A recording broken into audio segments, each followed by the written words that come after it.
మనం ఆన్లైన్లో చేసే ప్రతి పని వెనుక మనల్ని కాపాడే ఒక అదృశ్య కవచముంటుంది. దాని పేరే SSL/TLS. ఈరోజు ఈ శక్తివంతమైన టెక్నాలజీ వెనుకున్న రహస్యాలను ఛేదిద్దాం. ఎప్పుడైనా ఆలోచించారా, మనం బ్యాంక్ పాస్వర్డ్ ఎంటర్ చేసినప్పుడు అది ఇంటర్నెట్ అనే ఈ ఓపెన్ స్పేస్లో హ్యాకర్ల కంటపడకుండా సేఫ్గా సర్వర్కి ఎలా వెళుతుంది? ఈ ప్రశ్నకు సమాధానం తెలుసుకోవడమే మన ఈరోజు ప్రయాణం. సో ఈ కాంప్లెక్స్ టెక్నాలజీని మనం కొన్ని సింపుల్ స్టెప్స్లో చూద్దాం. ముందుగా అసలు సమస్య ఏంటి, తర్వాత దాని వెనుక ఉన్న 3 మెయిన్ ప్రిన్సిపల్స్ ఏంటి, ఆ తర్వాత అసలైన మ్యాజిక్లోకి వెళ్దాం.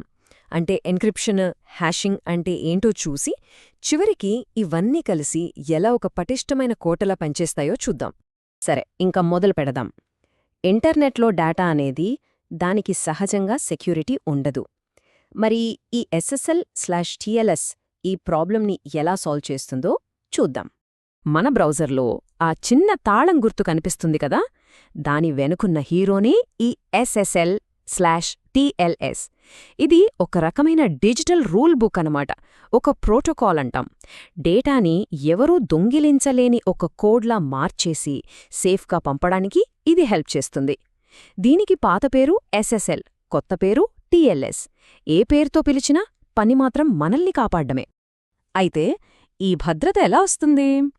ఇది 3 చాలా బలమైన పిల్లర్స్ మీద ఆధారపడి ఉంటుంది. ఈ 3 ప్రామిసెసే SSL/TLSకి బ్యాక్బోన్ లాంటివి. ఆ 3 పిల్లర్స్ ఏంటో చూద్దామా?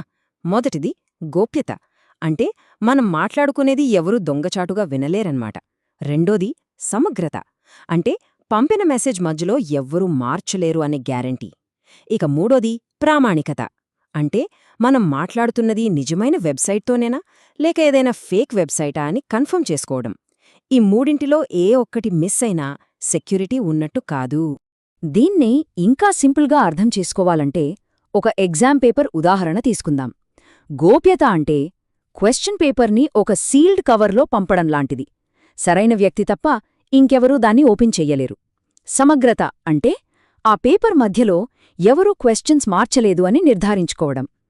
ఇక ప్రామాణికత, అది చాలా ముఖ్యం. ఆ పేపర్ని కరెక్ట్ ఎగ్జామ్ ఆఫీసర్కే ఇస్తున్నామా లేదా అని చెక్ చేసుకోవడం. ఈ 3 కలిస్తేనే ఆ ఎగ్జామ్ సేఫ్గా జరిగినట్టు. మన ఆన్లైన్ డేటా కథ కూడా సేమ్ టు సేమ్. ఓకే, గోప్యత అన్నాం గదా, మరి ఆ గోప్యతను ఎలా సాధిస్తాం? దాని వెనుకున్న ఫస్ట్ టెక్నిక్ ఎన్క్రిప్షన్ గురించి ఇప్పుడు తెలుసుకుందాం.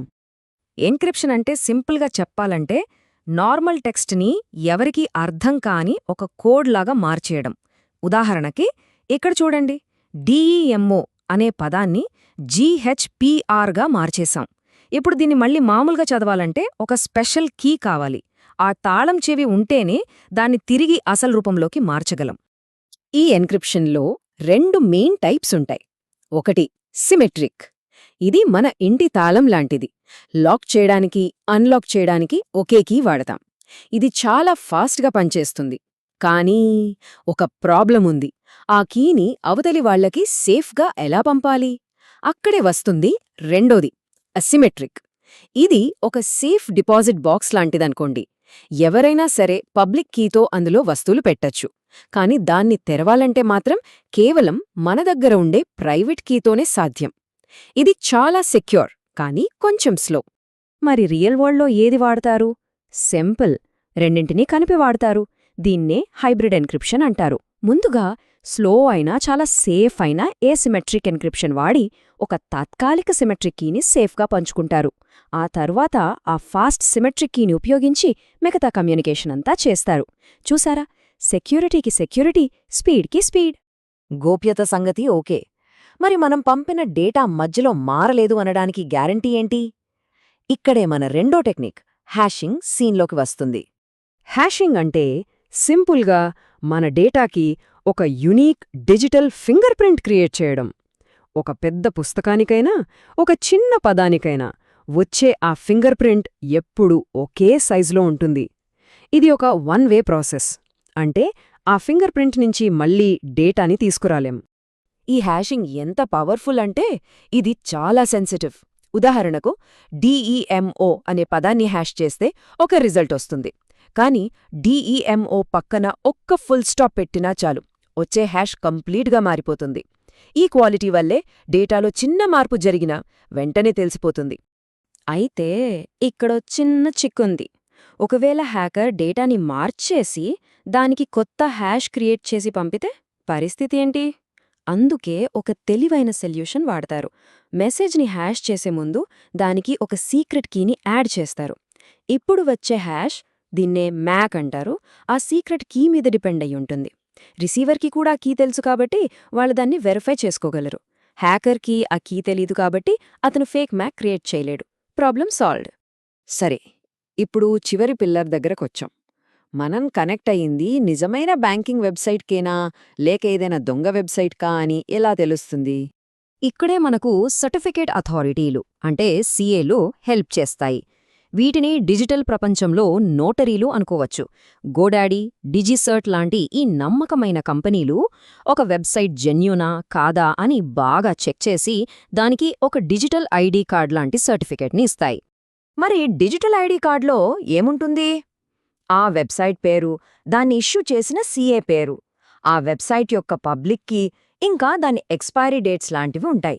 కానీ వీటన్నింటికన్నా ఇంపార్టెంట్ ఏంటంటే ఆ సీఏ యొక్క డిజిటల్ సిగ్నేచర్.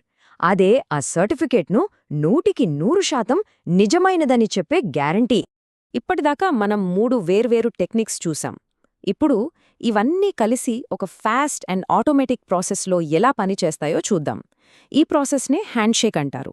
ఈ మొత్తం ప్రాసెస్ జరగడానికి సెకను కన్నా తక్కువ టైం పడుతుంది. దీన్నే హ్యాండ్షేక్ అంటాం.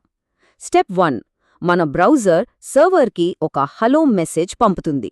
స్టెప్ 2, సర్వర్ తన డిజిటల్ సర్టిఫికేట్ని పంపి నేను నమ్మదగిన వాడినే అని చెప్తుంది. మన బ్రౌజర్ దాన్ని వెరిఫై చేస్తుంది. స్టెప్ 3, అంతా కరెక్ట్గా ఉంటే మన బ్రౌజర్ ఒక టెంపరరీ సీక్రెట్ కీని క్రియేట్ చేసి దాన్ని సర్టిఫికెట్లోని పబ్లిక్ కీతో లాక్ చేసి సర్వర్కి పంపుతుంది. స్టెప్ 4, ఇప్పుడు ఆ సీక్రెట్ కీ ఇద్దరి దగ్గర ఉంది కాబట్టి వాళ్ళ మధ్య జరిగే కమ్యూనికేషన్ మొత్తం safe and secure. So next time బ్రౌజర్లో ఆ చిన్న తాళం గుర్తును చూసినప్పుడు అది జస్ట్ ఒక సింబల్ కాదని గుర్తుంచుకోండి.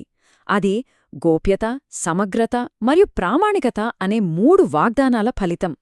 ఆన్లైన్ ప్రపంచంలో మనల్ని నిరంతరం కాపాడే ఒక అద్భుతమైన టెక్నాలజీకి అది ఒక నిదర్శనం.